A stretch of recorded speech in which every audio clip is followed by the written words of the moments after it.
Hey guys, yeah, Digital Hub 2023, episode 2. Today, a blessed, great guest. It's going to be a really, really interesting conversation. I can't wait to get stuck into it. So I am with Tolu Adebekun. Tolu is the head of data and visualization for Sky, that we all know and we all use. And so it's a great, great story in terms of how he got to that role as a black guy, born over here in the UK, raised over here in the UK, and it's an incredible story in terms of his education, and how he got to where he is today. So, without further ado, I'll introduce you to everybody. So, Tony, how you doing today? I'm very well, thanks. Thank you so much for having me on. Really excited to have a chat with you. Yeah, me too. Me too. Looking forward to this one. Me too. So brilliant. So look, I met you like a month ago, and we were at a D&I event, and it was great. You done an amazing talk, and I think everyone kind of stood up at the end and was like, "Oh my gosh, wow!" Clapping what you said. And then I said, "Oh my God, I've got to speak to you." It's such an inspirational speech that you gave to an audience of D&I professionals. That was part of a whole day that was organised by Andre Chance, I believe. Spence, Andre Spence, Andre Global Spence, Purpose Enterprise. Yeah. Andre Spence, who's an absolute genius, and what a guy, what a personality. So Andre Spence of the GEP Enterprise had organised something, an event at Taylor Wessing, and I was there all day. Tony was one of the guest speakers in the afternoon, and he got everyone on their feet, speaking about his experiences, his journey, etc. But the event was amazing because it was attended by individuals like myself and also employees that are D&I specialists and professionals who are motivated to move the dial in the right direction. And so they attended it, and there's a whole host of different speakers throughout the day. Anyway, you grabbed my attention. I got out, spoke to you after the event, and then we've been speaking ever since. I said, look, I've got to get you on the podcast. So, but I remember one thing you said that really kind of resonated with me and everybody else was that when you were growing up, you grew up and you went to a school in Chichester, if I'm correct. Chichester, that's right. Yeah. Right. And you were like the only black kid there, is that right? Or you and your sister, you and a sibling? Yeah, so I remember when I first got there were no other like black people there, and the next black person that came was actually my sister. Right. So it was a very, very weird, not weird experience, it's a very interesting experience growing up for me. Because what age were you when you went to that school? So that was when I was 11. Oh, okay. So actually, I was actually born in Nigeria. Right. So I was born in Nigeria. Okay, let's go. Came over to the UK when I was 2 years old. So I might as well have been born here in a lot of ways. Yeah. And when we first moved to England, we actually lived in London, in East London. Right. So when I first went to like primary school, it was a very diverse, very mixed school. So when you look through my school pictures, very, very mixed. Yeah. And then my dad got a job in Southampton. So we started moving out towards Hampshire, and even Southampton was reasonably mixed.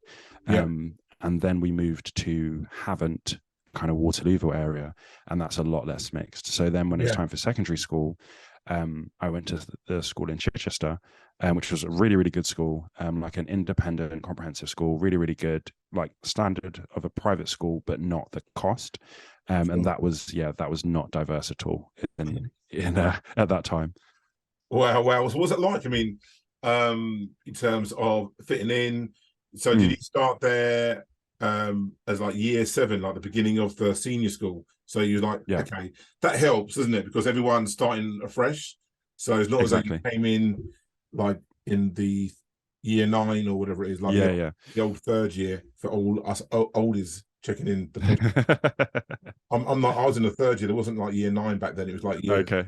I mean, so the oldies. But so you came in year 7, and everybody was new, etc., and so forth, and and what was it like? Was it a bit prickly at first, a bit awkward at first? That's a good question. It was quite mixed, I think. So I think at that time as well, it wasn't mixed in terms of ethnicity, right? It was mixed in terms no in terms of experience, experience.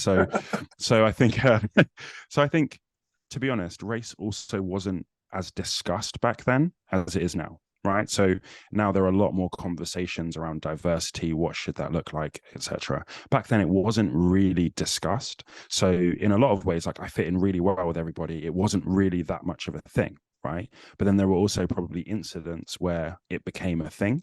So it was like this weird mix of most of the time don't even really think about it, Okay, and then give an sometimes. example when it became a thing. I mean, just be interesting to see, to hear that in terms of when it was a thing, an incident when it was, maybe at So PE or something, or or something came up that in a lesson, anything that kind of comes to mind.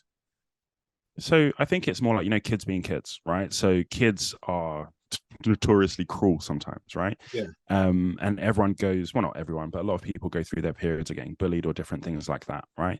So I wouldn't say I was ever bullied because of my race, but every now and then there might be the odd comments. And Yeah. there are a couple of kids actually that I can remember now who said some pretty racist things back in the day. But I think for me, I kind of took it more as a like, we're kids being kids. If Right. you say that to me, it's just you just want to tease someone, you just want to bully someone. So I think I never really took it close to heart, if that makes sense. Yes. But there were just different scenarios where people would say things every now and then. And I remember one guy calling me boy, right? And like when someone says something to you and it's not right, but you don't really know why. Yeah. Right. Yeah. And Sure. so I actually remember having to look it up and understand, like, because the way he said it wasn't like, it Well, wasn't a like, oh, boy, friendly, yeah.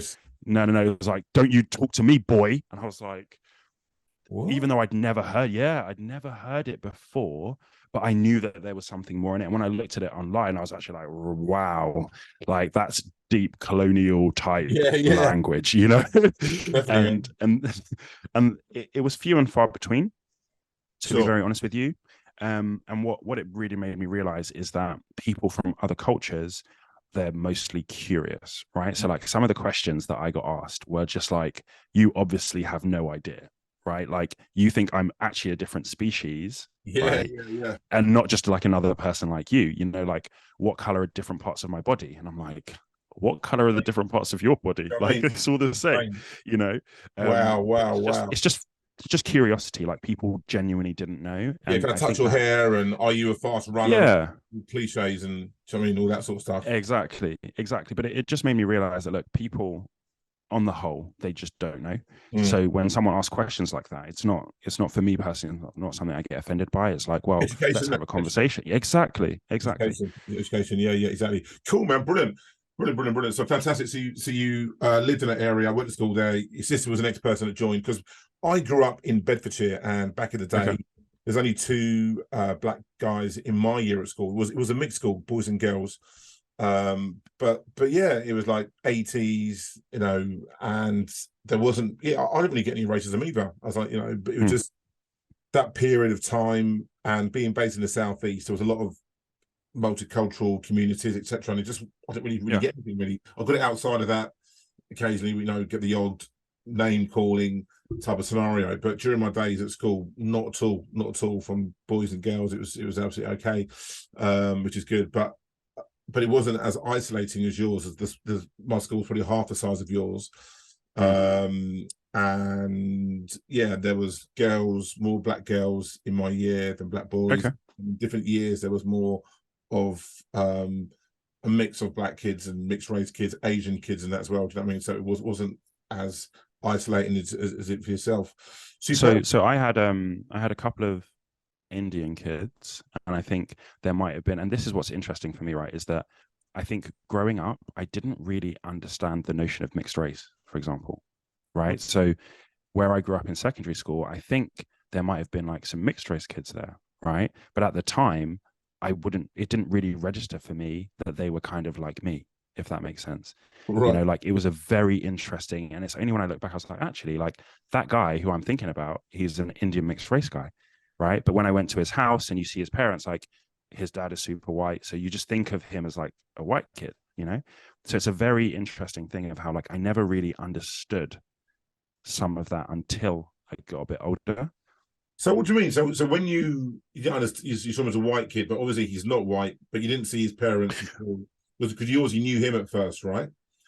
So you Yeah, didn't. so So so you, I didn't really think of it in any kind of way, right? Because he looked a little bit olive skinned, right? And yeah. he had like a white guy's hair, right? So I didn't really think anything of it. And then you go to his house, you meet his parents, you're like, oh, your dad's white, but your mum is Indian, right? So all these questions as a kid, you're like, okay, I didn't really understand how that all worked at that age, you know? Right, It's only gotcha. now when you look back, when you think, oh, actually, like, okay, there were more, but in that moment, it doesn't feel like there are other, Yeah, that's right, exactly. you Yeah, know? that's quite unusual having a white dad, Indian, Indian mother, as it were. Mm, It's like with the black population, mixed race. I mean, my wife is white, mm, and the majority of black or white couples are it's a black father yeah. and a white mother. Do you know what I mean? So typically, Mm, the father is of ethnicity of color, essentially. mm, But mm. yeah, interesting. Okay, superb. So yeah, really, really interesting kind of childhood, I imagine. And I mean, clearly, and you are so academic as well. I know Bachelor of Science and international management and all the rest of it that you've achieved, in Mm. the latter stages of your um academic life before entering the working world. So Mm. were you always academic? Were you always kind of like top of the class So and I'm Nigerian, right? got an And upbringing? yeah, so in a lot of Nigerian homes, like education is non-negotiable, right? So, You were the same in my house as well, though. My mum and dad are the same as well. I hear that a lot from but Africans, though, that my parents, but I'm like, yeah, but so are mine. I mean, and yeah, but I still get asked like in the last few years I've been asked, well, when are you doing your masters, right? And that is the kind of so my parents' family, all of them have masters, some of them have like PhDs, like that is what they do. So I'm actually probably one of the least academic in my family, to be honest. Yeah, wow, yeah. wow, fantastic. How So did you my find it? mum, Did you find that work? Did you find the school easy from an academic point of view? Did you kind of know what subjects did you gravitate towards, like English, maths, etc., science, biology, etc.? Did you kind of find it easy, or did you have to really, really work hard at it? I think so. My wife, she's like, you're one of those annoying. So she used to be a teacher, and she's like, you're one of those annoying students, weren't you? Where I would mess around, I wouldn't be listening in quotes, but then if the teacher asked me the question, I can comprehend, I can understand, I'll answer the question, I'll get it right. So I think it was quite frustrating for a Yeah, lot of teachers I back in knew the you were day. one So of I think, them. I knew yeah, it. yeah. You're one of I think them. I've been very blessed with good comprehension and understanding and linking things together.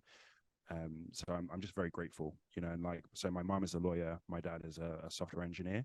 And so kind of between them, they raised us in a very like curious way, understanding things. They taught us from very kind of young, in terms of some of those academic things. But I think I didn't really take it very seriously until probably I was about 16 years old. So going through school, I got into quite a lot of trouble. And then it wasn't until I went to college where it kind of I started to grow, and started to mature, and really kind of use what I'd been learning to make myself a lot better. So yeah, up So until about 16. you were like a naughty, cheeky chappy when you were younger. Absolutely, Was it absolutely. I really? put my parents through problems. My parents, honestly, they Did you really? suffered at my hand. Yeah, yeah, yeah. Like what? I'm Give us an example. Give us an example. Because I was the same as I was proper cheeky when I was younger as well. So yeah, like, so my parents, they sent me to this school where none of my friends were going because it was so far away. It was a Church of England school. I just didn't want to be there. So I just started like hanging out with the naughty kids, doing the wrong stuff on the bus. Like my parents had to come into school because in class we'd be messing around. yeah, Um, and sounds they like put me, me in man. a, I was the same. yeah, yeah. It I was was the same. just like, kiddie stuff. Like, but, I was the same. yeah. My sister was super bright. She was academic one, Okay. and I was the sporty, naughty musician Okay. guy. Mum and dad up at school got put on report once or twice as well. Oh my! I lived on report. I Did you? lived on yeah. So my parents were moving house, and I found so many of my books and where the teachers Did been you? writing stuff in. I was just like, oh my! Like my parents suffered because of me. Yeah, I'd have to see my And reports now. I don't know. My dad still got them, but he did say to me a few months ago. My mum and dad are now retired, living in the Caribbean in St Kitts. amazing. He say to me he saw some letters from school, Yeah. and we're over there in June, and I want him to get to dig them out because I want to show my kids. I mean, Yeah. so funny, Yeah. so funny. I mean, things that I just, oh my It's god, yeah. just really, really good. But yeah, no, it's interesting, interesting. So fun. So just you and your sister, one sibling. You kind of, So I had three sisters. Two of them are two. Well, one of them is 3 years younger than me, and then it was every 2 years, kind of after that. oh, So we okay. all So went you're to the the same eldest. You're the school. eldest. Yeah. I'm Those the are older brother. four. one boy, three girls. Yeah. Okay, superb. So and like, so was it fun growing up in that, you know, with your sisters? You being the eldest boy, looking after them, or not really? So we were, my mum, she describes it as we were wretchedly poor when we were growing up, right? So my parents came from Nigeria where they were super qualified. You know, my mum, she was at a really good law firm. My dad was, I think he was like a professor. He was teaching at a university. Hmm. But then when they came to the UK, it was at that time where, you know, before you could actually spend Nigerian money in the UK, right? The currency was like naira to pound was comparable. And now it's like 700 to 1, right? So this was the beginning of that time when things were really starting to unravel, and their degrees and their qualifications didn't transfer over to here. So they both had to start again Really? from scratch. Yeah. So when I remember, like, Is that my the case now, though? parents, Is that still the case now, or have has Nigeria changed the educated system from an accreditation point of view, so they're aligned with the UK so I think it's a lot better aligned, because you've now? got things like the IB, the International Baccalaureate, which has helped to make things a bit more standard across the piece. So now it's a lot better in terms of, you know, it's a lot easier to transfer over, but people still come over to study, right? And that's the thing. A Yeah. lot of Nigerians will still come over here to study. But at that time, it was really, really bad. Like, my parents had to start again. We were living in like council accommodation in London, that we could barely afford to be in, and my parents were working very, very hard, but also getting into a lot of debt to really like make things balance and make things float. So I remember when we moved out of London in Southampton, all six of us were living in like a one-bed studio that didn't even have its own bathroom facilities, right? It was shared bathroom facilities. So we were like really, really poor growing up, but at the same time, like, it's just such a miracle in terms of when you look at my sisters and I, like, you could never really tell because we had such like a whole upbringing. You know, we Mm. had parents that really loved us. They showed us the value of hard work, of generosity, of being kind, you know. And Mm. when I think back now, like, yeah, we never really went on holiday. We didn't have, you know, lots of nice things, but we did have a great time growing up, you know. Good. Nice, lovely, sort of loving family. Yeah. Yeah, absolutely. And like, it's put so much confidence, I think, in all of us. Like, I've never really suffered with the like, can I do it or not? You know, it's like I can figure it out, you know, and Yeah. that's what we've been taught, is just you just figure it out, you know. Okay, I got you. So it's just a real blessing as an upbringing. Like, granted, it wasn't filled with lots of money, but it was definitely filled with a lot of the things that money can't actually buy, you know. Gotcha. Okay, superb. So you're quite close to your siblings now as well? Yeah, yeah. Yeah. Yeah, we are. Okay, good. Oh, superb. Yeah, I'm close to my sisters now. I mean, when I was growing up, Hmm. me and my sister Debbie, who's a year older than me, she Okay. was super academic. She was in the St. John's ambulance from the year of nine, age nine, and Hmm. she still is to this day. Wow. She's that type of person. She's very righteous, just like, you know, Yes. and where I was a bit of a rebel. And Hmm. so we didn't get on when we were younger, but we do now. We speak all the time. But yeah, just two Yeah. different people, do you know what I mean, at that young Hmm. age. Fantastic. So great, excellent. So, you know, come over from Nigeria. Mum and dad just had to re-educate themselves, which I think is unbelievable. Wow, fair play to them, because it must have been so much easier to think, you know what, I'm just going to get a job in Asda, or going to get a job working on the roads, and Mm, just, mm. you know, and have a bit more of a comfortable, but they just work to get their academics together, and then now they're reaping the rewards of that. I know your mum's a contract lawyer, Absolutely. right? Your dad's a software Yeah, engineer. yeah, So yeah. wow, well done, well done. You know, all credit to them. So, and you had loving family and so forth. You're gifted with the academics, etc., without a doubt. And you turned it around towards the back end of high school, taking that into college, taking that into university. So, Mhm. so you went to university in London, right? Is that right? No. So I went to Birmingham University. I mean, because that's right. That's where you started Birmingham. doing the basketball thing as well, didn't you? So I was playing basketball, kind of leading up into that. And that's where, so the summer between college and university, I went to a basketball camp in France. And that was where like my eyes were really open to like, this is what basketball looks like at a different level, because England is quite far behind, Yeah, unfortunately, in a lot of ways in basketball. But I went to this camp. They classified me as like high potential kind of thing, and it was the first time that I thought I could actually be good at basketball, because in the team that I was in before, because I'm really tall, the coach was like, you can play, but never shoot the ball. Do you know what I mean? He was like, you're there to rebound, to do this, to do that, but don't shoot. And yeah, that camp in France really opened my eyes to the possibility of, actually, I can learn to shoot. actually I can do this, and that made a massive difference going into university. Gotcha. So how tall are you? Because I'm super tall, right? So yeah, but you're like about 6'4", 6'5"? I'm six. Well, I'm technically 6'5.5". Six, So okay, 6'5", 6'6", 6'6". 6'6", yeah, Yeah, okay, yeah. cool. So like Michael Jordan's height, pretty much, like similar height. Yeah, yeah. Michael Jordan, Kobe, that kind of Yeah, height. yeah, Not that level of skill, but that kind of yeah.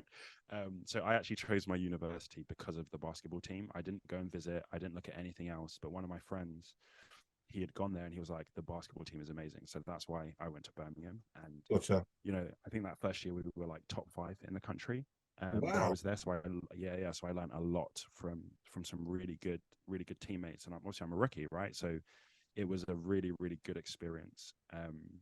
Who did you And I play look then? back What with, would you like point guard? Were you center? Center? Where did you play? yeah. So my natural position is small forward because I'm not actually that tall. But in England, I'll play small forward, power forward, center because I'm relatively strong. So like when you're pushing against taller people, it kind of balances out. So I'm really a small forward. Like I like to shoot, I like to drive. So I'm kind of an in between. Gotcha. But in England, I'm tall. So I kind of took that through uni, and then I did my year abroad, and I went to America for a year, and I went to a Okay. school called Marquette. And I don't know if you've heard of Dwayne Wade. Do you know Dwayne Wade? No. Marquette School is no, I'm not familiar with that one. Whereabouts that? Where is it? So that's Milwaukee, Wisconsin. Oh, is it? Okay. Yeah. And Dwayne Wade is my favorite basketball player. So he's married to Gabrielle Union, which is how a lot more people know him now. And that's the school that he went to. So I was like, he's my favorite player. I can go to that same school. So I went to the school and I tried out there. And American universities are like pros. Like it honestly is a defining moment in my life in terms of understanding hard work ethic, and when you see like football players or NBA players, and you're like, do you know what? I reckon I could do that. It's like, no, you actually can't. Like the things that these people go through on a daily basis is the reason that they are where Discipline and they that are. commitment. Yeah, dude, Yeah. they run you to death, and then once they've run you to death, they teach you these really technical ways of defending people. They're like, when his shoulder goes here, your hand needs to be here, your hip needs to be like this. And I'm like, I just want to breathe. Like I've been running for an hour. I actually just want to breathe, but it just showed me the levels that you have to go to be a professional. So I came back after that for my final year, and I was very different, and that helped me after uni to transition into like semi-professional basketball, right? So after uni, when I went into my graduate scheme, I was playing for Hemel Storm, and they're like a semi-pro team in the UK. Yeah. And that was it was just an awesome experience. But it's like that team is like all the people who were the man at uni or in their other teams come to this team, right? But there's only 4 or 5 people that can be the man on a team at any one time, right? You've got 5 starters. It's very humbling to come from where I can do what I want. I can score when I want. I do what I want. And here I'm in a system where I'm the last player, right? Like it taught me a lot about teamwork, about sacrifice, and about how to be a really, really good teammate. Like that's been so important to me. Wow, something you can take it on through not just obviously playing basketball, through to your everyday life, into your work. Absolutely. I think so. I think Absolutely. sport does play a big part, or can play a big part in how you can interact with your work colleagues. Sharing ideas, giving, etc. Can play a part in that if you let yourself. If you do that, that's fantastic. So now Absolutely. so now you're part of going forward from that. You're now part of the committee, etc., and so forth. Is that right? Of the what's that? Sorry. Of the basketball, you're part of the management team or something. Is that right? Of the Birmingham. So that was. You're not really involved. No. So the way that university sports works in a lot of unis is that the players will actually run the organization of the team. So I was responsible for budgets, for sponsorship, for making sure that everything runs the way that it should do, and we end the year on budget. So that's what I did when I was at university, and that gave me some kind of management experience and a bit more formalized business experience as well. Okay, brilliant. That's good. I remember seeing that on your LinkedIn that you were involved in it from that. I didn't know whether that's something that you were still. Oh no. Like a alumni or kind of like mentoring type of scenario. Okay, good. All right, superb, fantastic. So then, one of my previous guests, Andrew Daly. He also joined after university. Very, very bright individual. He had a job with Apple, if my memory serves me correctly, which then led him to a graduate scheme with Sky, similar to yourself. Because Oh, really? No way. Andrew Daly, you got me. I think I might have mentioned Yeah. him to you before. You got to connect with him. He's a great, great guy, super, super smart, and is just a lovely human being. And so he started at the graduate program as well. And what I liked about it was that they shared him with different experiences, different departments, until he found something that he really, really resonated with and was able to excel in certain parts. And then that helped shape who he is today. And he's now a transformation consultant, amazing things, amazing global projects. It's incredible what he does. But a lot of that he has a lot to thank Sky for, because that kind of helped set him up and shape his aspirations, essentially, of what he wanted to do.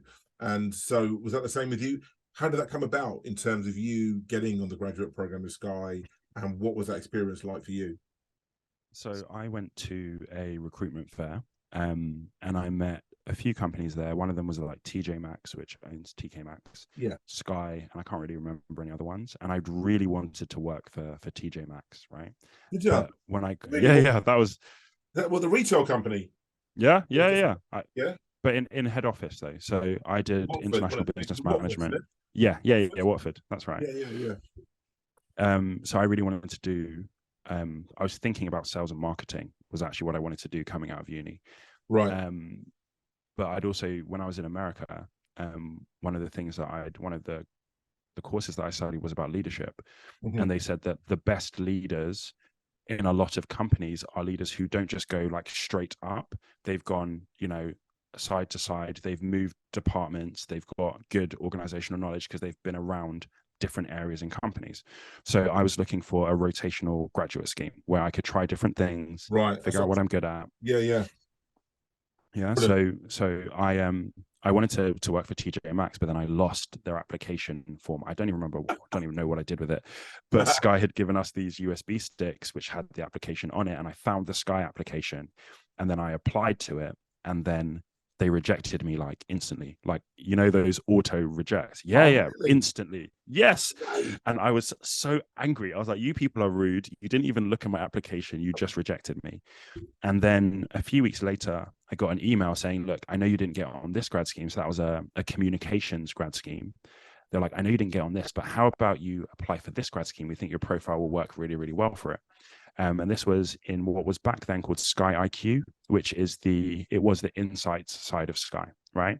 And I was being stubborn. I was like, you guys rejected me. I'm not even bothering to apply to you again, right? And so I'm Christian, right? So, for me, it's God. For other people, it might be the universe, but there was just this voice on the inside that was like, apply for the job. And I'm like, no. I'm like, I don't want to. I just don't want to anymore. And it kept coming. So in the end, I was like, fine. So I applied for this job.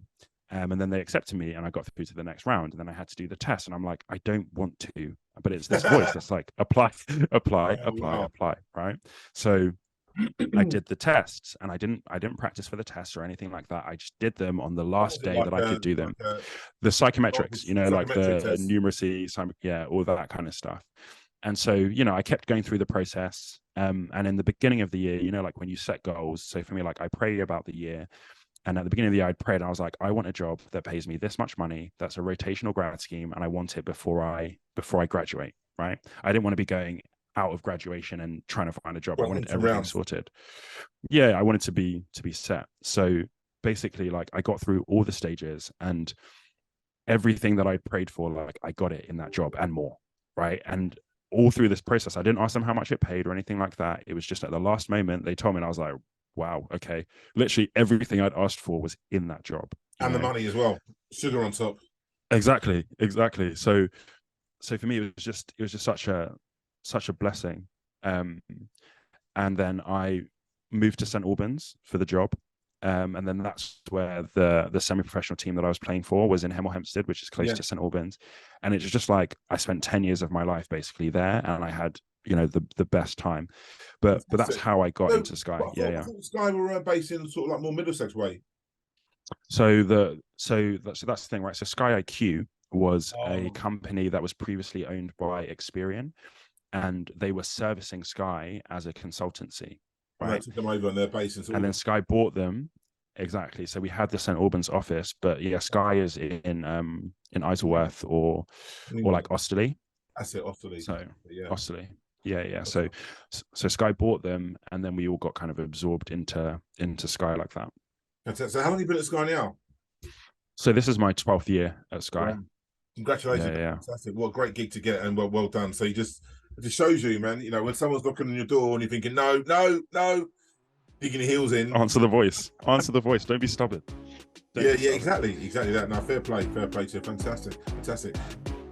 The Digital Hub podcast is sponsored by Digital Execs Recruitment, making it possible for the podcast to be recorded, for it to be uploaded, and all the creative input is sponsored by Digital Execs Recruitment. So if you are in the digital or media sector and you are seeking talent, whether you're looking for an account manager, media buyer, a planner, let us know, and we can conduct a search from within our network and extended network and find the specific talent for you. So that is through Digital Execs Recruitment, making it possible for the production and distribution of the Digital Hub podcast. Thank you. So obviously, right now, just to kind of remind anyone who's listening, to the listeners, you are head of data and visualization, and which is, that's no mean feat. That's a fantastic gig to have. So well done. And so when did that data role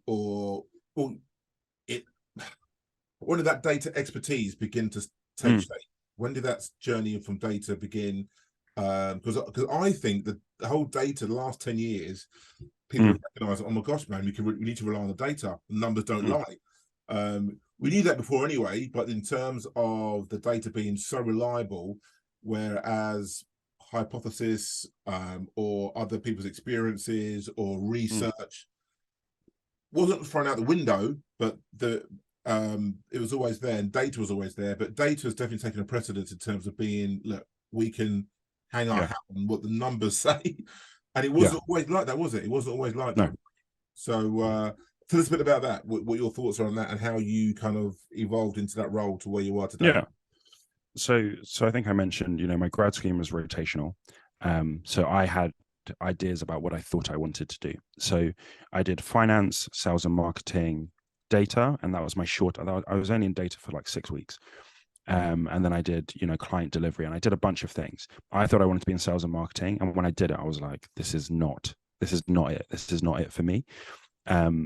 Because I think that my skill set is. When you done data, you thought it wasn't for you? No, when I did sales and marketing, right, which was what I originally thought that's what I want to go for, because I was going to be a communications graduate, right? But when I actually did it, I realized I didn't enjoy it. But the 6 weeks I spent in data, I really enjoyed, because I'm logical, but I'm curious, and I'm happy to write code and investigate things. And that's really what being in data is about, right? Being curious, understanding relationships between this and that, digging into things. And that's what I really, really enjoyed. And so, I did my stint in data. I had a really good mentor at the time who encouraged me to apply for a job in data.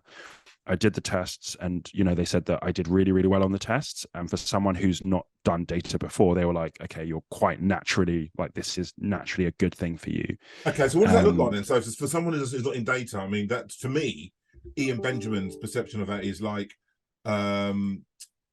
spreadsheets, loads of numbers, and then trying to understand what that means. And looking at loads of data, raw data, and then trying to think of how to make sense of it, thinking of how can I categorize this data, coming up with categories to put the data into, and then so that's what to me, that's what it is, which is my worst nightmare. I run from a spreadsheet. I'm like, I can't so pivot table together. So I think that's the thing, right? It's that data, to be honest, has a bit of a bad reputation for being really, really complicated, and you have to be really, really smart to work with it, right? Which for me, I love, because it means that people will pay me money because they think it's really hard to do, right? In reality, data is not that complicated, right? It's just about, what do I have? What does it tell me? And what do I do with it? It's literally Yeah. like that simple, But right? what does So it tell me? I mean, how do you know what to ask the data, and how do you then manipulate it to what you want to get out of it? Do you know what I mean? How do So you that's where it just comes to being curious. So the test that I had to do to get into it was, they gave me a data set and they said, what do you think is important from this data set? Right? It's literally like that simple. So they gave me a data set. They asked me a few questions about, can you tell us this? Can you tell us that? What else do you think is important? So it's honestly just about looking at the data and understanding like what is in there, you know? And it's just simple questions like, what does this column mean? What is that there for? You know, it's literally just exploring and investigating. And honestly, anybody with any sort of curiosity can be really, really good at data. But it sounds fancy, right? And that's what I love about it, because it sounds complex? fancy, I don't say it sounds sounds fancy. complex, It doesn't but sound it's fancy to me at all. It just sounds complicated. complicated as fancy, bro. It's the same Yeah, thing. It's the yeah, same yeah, thing. yeah. People will No, pay I for it. don't like complicated. You know, Simple. I like simple and not complicated. You know what I mean? But yeah, it's amazing. It's amazing that you've got that head which can do that, which can interrogate and interpret things like that, which is amazing. So But honestly, like I'm really not special in that way, right? And that's what I'm really trying to communicate, is that anybody genuinely can be good at data. You know, there are some things like data science, which yes, you have to be very special to do, but like insight and analytics that I do, a lot more people can get involved with that and make the most of data. And that's a genuine, like, it's not that complicated, honestly. yeah, yeah, okay, cool, superb. And then I mean, so and then from a data in terms of what you're doing with Sky, or what you've Mm, done, sorry, historically and to date, has it been to do with different areas of their business? So to do with Sky mm, TV, to do with like, you know, looking at the numbers of viewers and all the rest of it, or has it been mm. like, have you worked on Sky Mobile when you've had to look at stuff and predict things? Has it been kind of prediction led, or has it been, what sort of things has it been sort of about, without giving So, so much away? so after so after my grad scheme, I worked about 7 years, I think, in what's called Sky Media. So Sky Media is the sales house for Sky, right? So when you see adverts on Sky One, those were sold by Sky Media. Right. So I was working in what was called Sky AdSmart, which was a new proposition at the time. And that's basically personalized advertising, but on TV. So advertisers can buy audiences based on demographics and the data that we hold for them. Right. And also they can bring their own data, mix it with Sky data, and then that becomes an audience, right? So I worked on the measurement side of it. So I worked with lots of different brands, big brands, small brands, to help them Would you work measure. directly with them, the brand, and say Yep. to them that we've got an audience of, so does that mean that they could target who they want to target? So they say, we want to target males between the age of 22 to 34, whatever, in the Yep. southeast of England with this Yep. new whatever. And so they could be specific about who they want to target. But yeah, Exactly. okay. So I would be part of the sales process in terms of, they'd have questions about how do we test, how do we build our audience. So I was part of the sales process. And then I was also part of the after sales process in terms of helping them to understand and interpret the results that my team put together. Right. So that would be in terms of how many times the advert went out, that type of So stuff, or so over. that's kind of like standard reporting, but it would be like, let's say you're a car dealership, right? Yeah. And you sent targeted adverts to people. So you could say, for the St. Albans one, visit your St. Albans dealer. In the Luton one, you would say, visit your Luton dealer, and here it is, right? Right. They would then send us, inquiries, sales, all that kind of thing. And we'd be Who able to would say, do okay, they'll show you what their figures in terms of how the phones, in terms of what the inquiries were. Is that what you mean when you say who? When you say they? What do you mean by that? so the advertiser, right? So let's They would say send it you was what? Lexus, right? So Yeah. they would send us all the people that bought. They would send us all of the people who inquired. We could match that to the people who were targeted and say, you targeted 1 million people. 100,000 people of that million saw the advert and responded to it, Right. Gotcha. Okay, Yeah, cool. So you can kind of pin it down. So they would give you the data if they don't want to target, then you can then they will show you what actually happened, and then you can then give them an ROI, return on exactly, investment, based on who they want to exactly, target. Okay, cool. exactly. Got it. Superb, fantastic, brilliant. So was that working in that space, in that division, was that exciting? I mean, Very. what area have you really liked working in from a data perspective with Sky? What's kind of like really been like, wow, this is good. So that was a really, really cool part of my career. Because so I've been very blessed in my Sky career to have really, really good managers, right? So I've had managers who have fought for me, who have taught me how to be a good leader, who have taught me how to play the corporate game. So I learned a lot. I had the same manager pretty much for the whole time. And basically he used to be my manager's manager, right? So he was 2 or 3 levels above me in the org. And then one day he called me into a room basically, and he was like, your manager and your manager's manager are going and they're going to go and work on this project. But he's like, but I want you to stay and I want you to work with me and be like my right-hand guy. Right. And I'm like, this guy is like, way above me. And I'm Wow. like, you want me to come work for you? You want me to stay? And he said to me, like, I see you as a premiership player, but sometimes you don't see yourself that way. So he's like, I want you to go out and play like I know you can play. Just go out and be free and figure stuff out. And his whole vibe was like, I want to be able to put you in any situation, and I know that you can figure it out because you ask the right questions and you get to the right outcome. So I learned so much from And how long working ago with was him. that? So that was probably like 8 years ago, or Okay. 7 or 8 years ago that I started working with him. It was And one, who was just one that? of Who the was first that guy? people. We didn't call him out. That's amazing. Yeah, so Wayne Butler, he was my manager for a long time, and I Fantastic. learned Wayne. so much from him. So Wayne Butler, yeah, amazing guy. Is he still with Um, Sky now? Is he still with Sky to this yeah, day? he's still with Sky, so he still works in Sky Media. And then around this time last year, I had to. It was weird. It was like leaving home, if you know what I mean. Like that's where like I'd grown up. I'd Yeah. grown up with him. And then last year there was an opportunity to become a head of department, and that was in a different department of Sky. So that was in Sky Data. And yeah, I had to kind of take the plunge to leave home, and find a new home, and kind of build my own team. Learn some of the things about being a head of department that you can't learn when you're the level below. Yeah. So And it so was a tough decision. okay, so you're now head of data, but when you were working with Wayne and you were rising through the ranks, what position did you hold there before you left to go over Um, to head of data and so I visualization? was what's called an insight controller, right? Right. So we've got analyst, lead analyst, analyst manager, or insight manager, and then insight controller. So I Gotcha. was an insight controller in my previous role. Gotcha. Okay. And then I moved into data visualization. Okay, fine. Okay, fine. And what does that mean? So for the man on the street, I mean, I've got an idea Mm, what it means, but to kind of mm. educate the individuals kind of listening and watching, what does that mean in terms of data visualization? So for me, like the simplest way is how do you make data in a way pretty, right? How do you make it accessible to people? Because when most people see a spreadsheet, they have the same reaction as you, like, I don't even know where to look. I don't know what to do. Like, it's stressful, right? We call it cognitive load. So it has a high cognitive load. So what we try and do is make data pretty, accessible, like you want to engage with it, right? Mm, So my team is responsible for 3 things. So we're responsible for enablement, which is about licenses, the platform, the application, running upgrades, doing all that kind of stuff.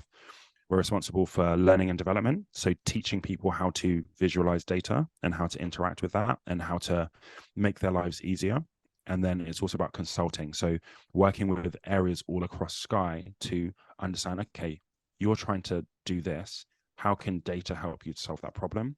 Building things for them that can help them to do that, and then giving them the training so that they can be like self-sufficient.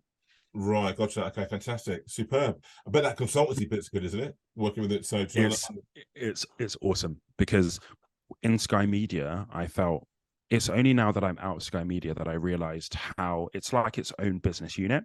So it doesn't really connect very much with wider Sky, right? gotcha. Which in some ways is really nice because you've got your little community and everyone knows everyone and you do good work together. Being in wider Sky, it's like blown my mind the amount of stuff that is happening, the the varying different types of people that you can work with and you can learn from. Yeah. It's been a really, really great move for me. Superb. That's amazing. Fantastic. I mean, really, really good. Really, really good. So how many of you in your team now? I mean, how many individuals are you looking after? So I've got a team of 10. Okay. And they are divided amongst like consultancy, media, or are they kind of like split across different divisions within Sky? So my team is split by function. So I've got, some people in enablement, some people in learning and development, and some people in consulting, because our remit is across kind of the whole Sky group, right? So we work with people in the UK, Italy, and Germany from across all departments. Like there's no real alignment of people to departments. It's kind of we do what needs to be done with whoever it needs to be done. Right, gotcha. Super, fantastic. Really, really interesting. Really, really, really interesting. Okay, great. So, where do you see yourself? I mean, no, well, not before I get there. In terms of yourself, where do you see the benefit of data increasing in terms of how companies are going to be better adopting or improving themselves by using data from a data perspective? What is next in terms of the usage, the evolution of using data?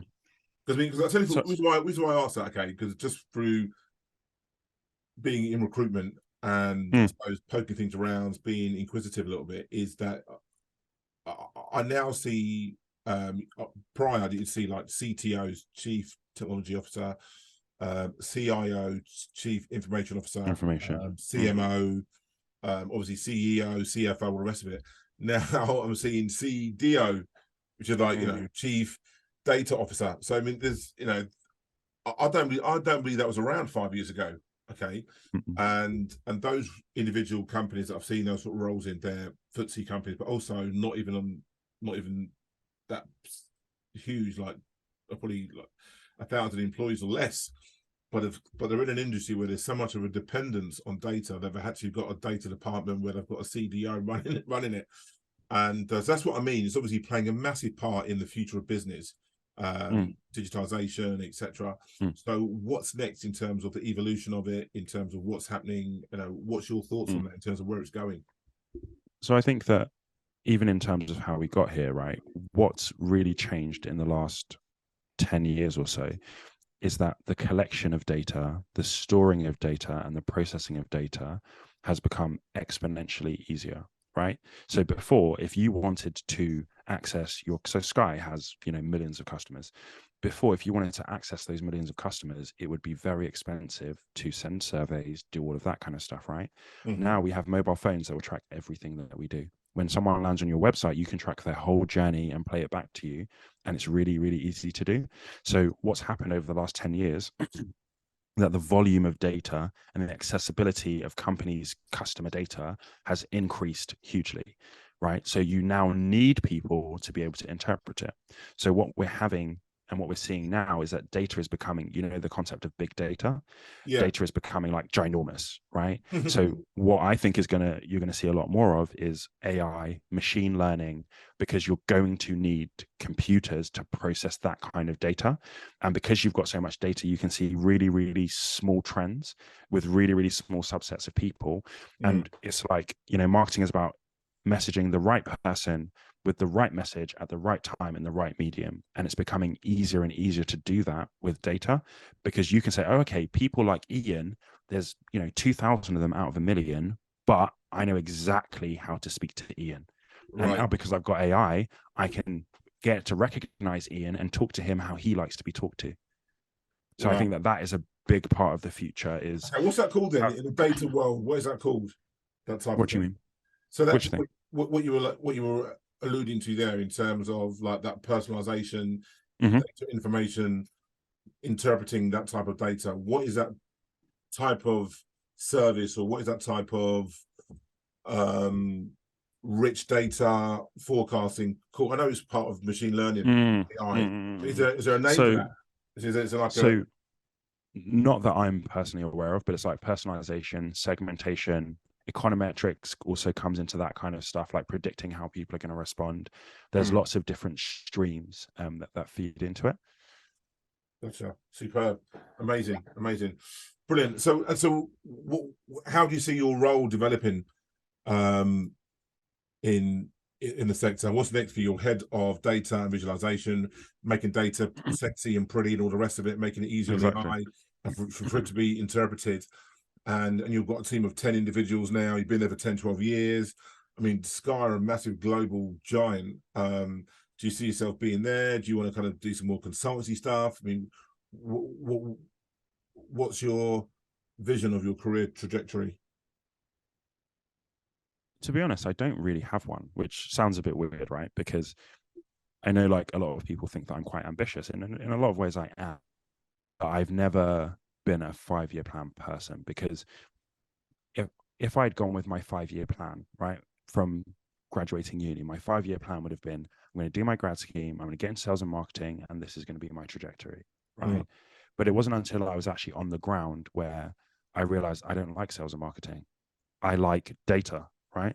So even from here, if you'd asked me 2 years ago if I'd be in data visualization, I'd have been like, why? But now that I'm in it, I'm like, this is great. So for me, I was just like, I don't actually know. Like, I have a few principles that I try and live by, right? Like, one of them is I want to be good at what I do, right? Another one is I want to get paid well for what I do. And another principle is that, like, I want my team to be high performing, to be really happy, and to be full of growth, right? So as long as I have those three things, I could be doing something totally different and I wouldn't mind, right? So right now, I don't really have like a plan in that sense. It's kind of take it as it comes, and whatever opportunities come in front of me, taking those as I can, and making it work and be good at it, get paid well for it, and help people to grow. That's really like what's important for me. Superb. How has Sky been? I mean, you've been there for 10, 12 years. Oh my gosh, my camera keeps turning off. Sorry. You've been there 12 years. How have you seen Sky change and adapt to D&I, diversity inclusion from an ethnic point of view? And I mean, it's going to be 3 years in a couple of months in terms of George Floyd, BLM, when the whole country, the whole world kind of like realised that Black individuals aren't making it up in terms of living a life through our lens, right? And I mean, was there a big shift then from Sky, or was Sky already doing things before that? And how's it looking now? So it's really a bit of both, right? So Sky has, one of the things I really like about Sky is that they try, right? They, like humans, they don't always get it right, but they try. They don't shy away from uncomfortable conversations, and they really try, right? So I've never personally had any issues due to race in terms of progressing through my career, right? I know that's not everybody's experience and everybody's journey, but Sky has been good to me personally in that way, right? They definitely had a step change and a shift after George Floyd. So, Sky's had multicultural at Sky for a long time. There's a lot more engagement with it now than there has been before. And that's partly due to the fact that people are more aware of the conversation. People are also trying to educate themselves a lot more and be more open to other cultures. And that's, that's not even an organizational thing. That's just a people thing. And that's happened since George Floyd.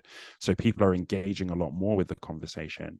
And, Sky, like after George Floyd, they did a lot of stuff where, a group of people put together a program about educating people on Black history, and Sky put money down for it. Like they did a lot of stuff to really support, people. Like I said, we don't always.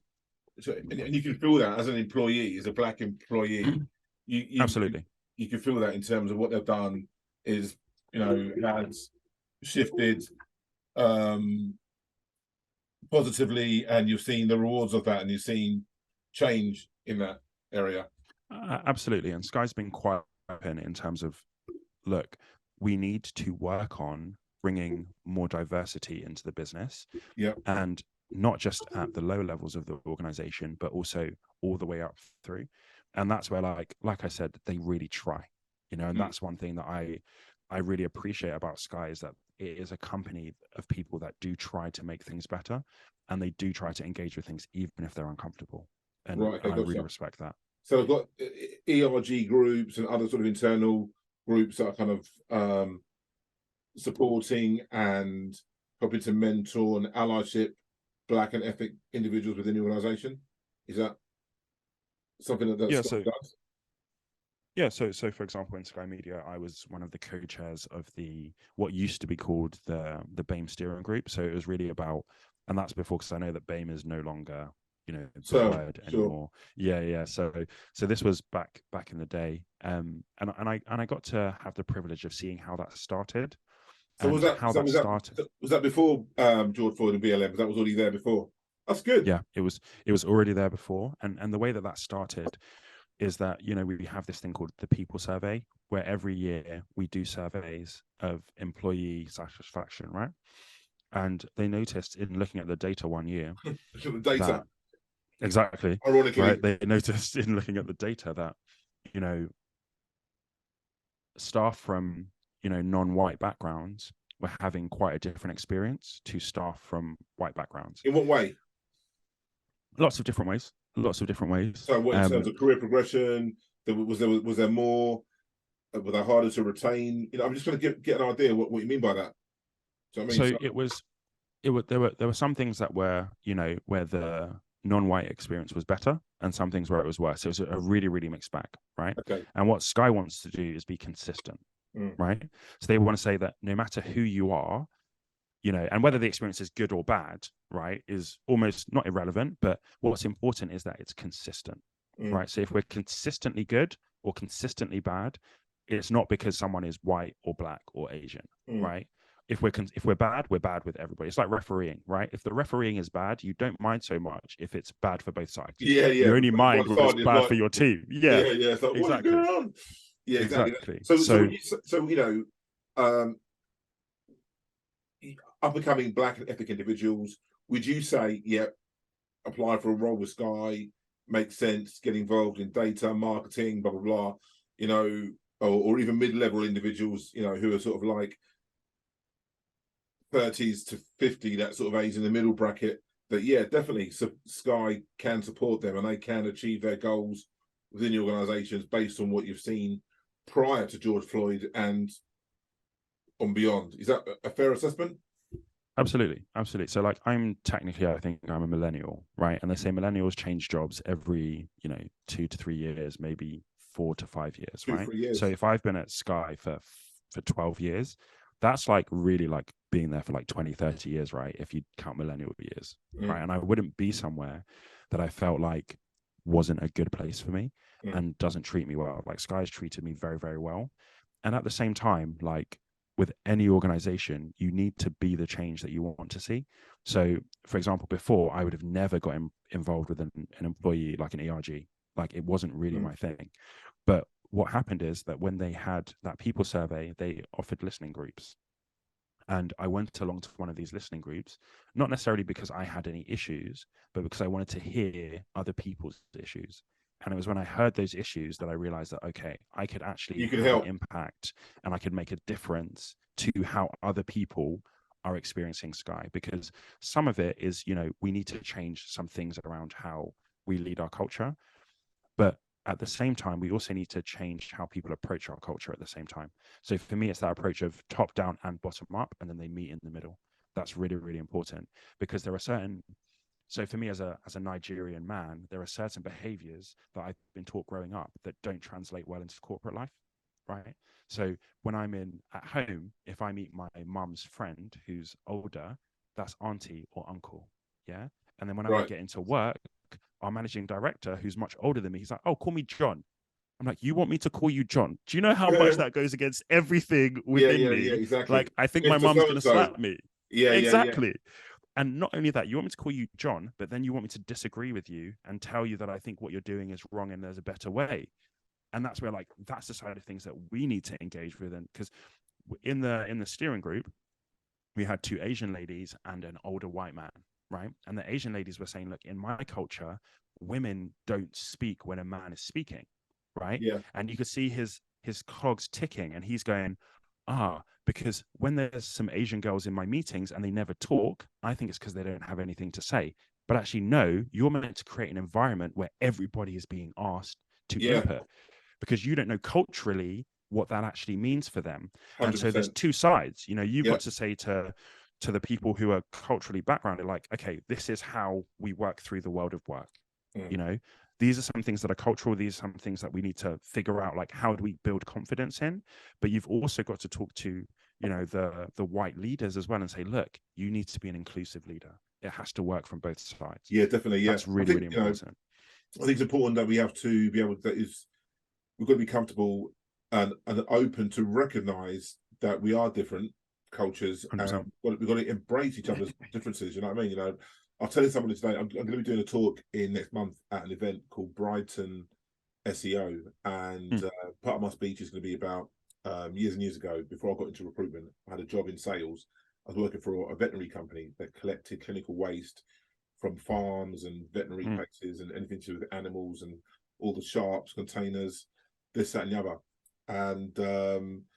And one day I went to visit a prospect of ours that was based way out in the sticks in Kent, past Canterbury. It was way out there, huge farm.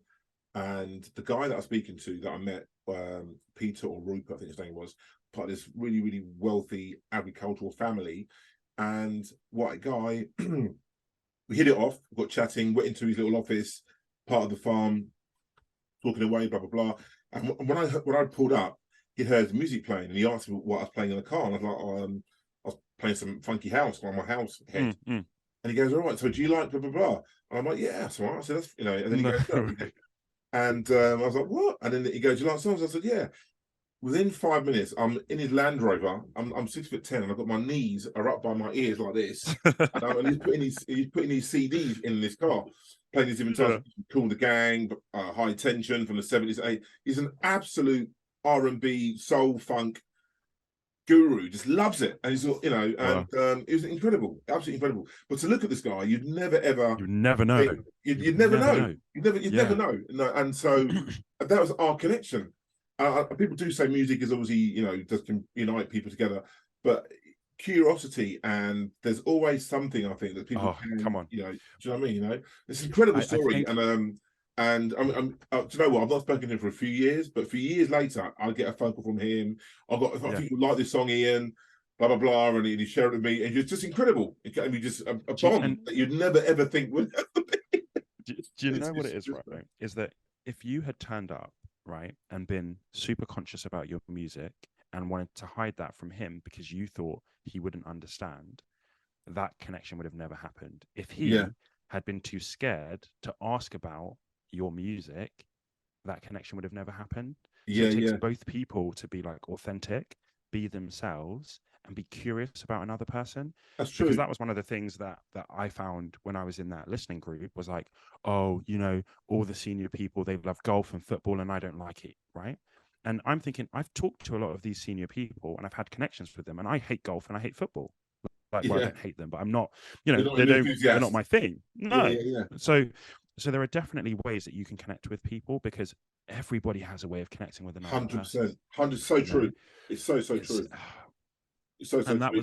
Those were some of the things where I was thinking, like, actually, like I've been, my privilege is that I've grown up around white people pretty much my whole life, right? So that's part of my privilege, is that it doesn't intimidate me being the only black person in a room. Right. And over the years, I've learned, how do you actually take advantage of that? So when I was in college, right, I wasn't the only black kid anymore, but I used to throw parties. And it's like the black guy's having a party. It's like party. Exactly. So I take full advantage of the fact that, look, there are things that people are curious about. You know, like, I'm probably the only 6'6" black person they're going to meet for a long time. Yeah, 100%. You know, my name is such that they're going to remember. So how do you actually take advantage of your uniqueness? Yeah. And really work with that. Yeah, definitely. Yeah. Absolutely right. I'm the same. You know, I'm taller, I'm black, like you, whatever. So I get it. And I grew up in a white area, and predominantly white area. So yeah, definitely there are things there. It just kind of make you massively stand out, and that yes, you can see that, you know, that how people react. Oh my god, blah blah blah. And you also get the and you know what, right? It's human nature in a way to be curious about what is different. Yeah, definitely. And I never want this to be that, you know, my experience is everybody's experience, because there are people who have had a lot worse experiences, very real experiences, that I will never understand and I will never know. And I think that, you know, it can be quite hard to not become angry about those things. And I think for me, like, my general approach to life is an optimistic one. It's a good one, right? And I genuinely think that things will work out when you do the right thing. Yeah, definitely. I've seen change. People are open to change. A lot of white individuals didn't realise what the day looked like for Black people. They didn't realise, and even me as well. With my parents growing up, they worked at Vauxhalls. They'd done manual labour type jobs, and as me and my sister Debbie lived with, there was a family of 4, typically in Luton, and my other sister Shirley as well lived with us for a period of time. Excuse me. And but the frustrations my mum and dad, what they must have gone through on a daily basis back in the 70s and 80s, for their workmates in a manual labour type factory environment, must have been horrendous. I can imagine what people on a daily basis, and must have been outrageous. From, you know, typically uneducated white folk, the race of them, I mean, that was like Alf Garnett, you know, Bernard Manning era, when it was just, you know, it was just foul language that was racist, horrible, misogynistic, just horrible at time. And then they're coming home to me asking them about this, that, and the other, and, you know, and they must have been so frustrated. I don't know how they dealt with it. But I never saw that. It wasn't until a few years ago that I realised what they were going through. My mum was telling me, and I was like, "Oh my God, it's horrendous." It's so heartbreaking. Yeah, it's honestly so heartbreaking what the people who came before us had to endure for us to be able to enjoy 100%. And there's this term about how we like stand on the shoulders of the giants that came before. And for me, that's exactly what it is. Like, people really suffered so that we could go out and succeed. And for me, it's so important to honor that and recognize that, look, everybody has a different journey and a different experience. And we can only really, like, you can only win the game that's in front of you. You know, like, so that's all you can do. It's so true. It's so true. So listen, man, I'm just conscious of time, and I know you're away for the weekend. You got stuff to do, etc. So forth. But I want to just say again to my listeners and viewers, you know, that amazing individual that you are. Check Tolu out on LinkedIn. Tolu Adebekun, okay, Adebekun, an amazing guy. Connect with him, follow him, an inspiration. I honestly mean that from the bottom of my heart. And I want to give you the floor again. I want you to, if there's anything that you want to share with these individuals, of my listeners and viewers, growing audience, about you or perception, or just a message of anything that you want to share before we end it for today. I think first thing I would like to say is thank you to you for genuinely thank you to you for firstly inviting me on and wanting to have the conversation. I love having conversations with open-minded people who like to explore things. So firstly, I just want to say thank you for that. I think more importantly, though, I want to say thank you for what you're building, because it's really important to create spaces for everybody. And I think that what you're building in terms of recruitment, what you're building in terms of this kind of environment, the podcast, for people to hear, people that they may never meet, people that they would have never had access to before, I think it's a really, really powerful thing. And I just want to appreciate you openly and just say, like, look, I love what you're doing. I love what you're building. And thank you so much for doing that. No, the pleasure's all mine. I'm glad you accepted my invitation to be a guest, so I'm delighted. I made up, honestly. I made up. Thank you so much. Really, awesome. Really kind. It's really kind, really kind. Wonderful. So yeah, listen guys, I mean, wow, I don't normally get those sort of compliments. I'm not used to being complimented. You're making a black man blush. What's going on? I don't want to say. Superb. But no, brilliant, man. So yeah, again, if there's anything you want to say, this is a final message from Tolu. That's my final message. Thank you. Message. Wow, wonderful. That's it. Okay, Tolu, thanks very much for being a wonderful guest. Thank you so much. No problem. All right. Thank you for all the support. If you like the content you're hearing in our episodes of Digital Hub, hit subscribe below. Thank you very much.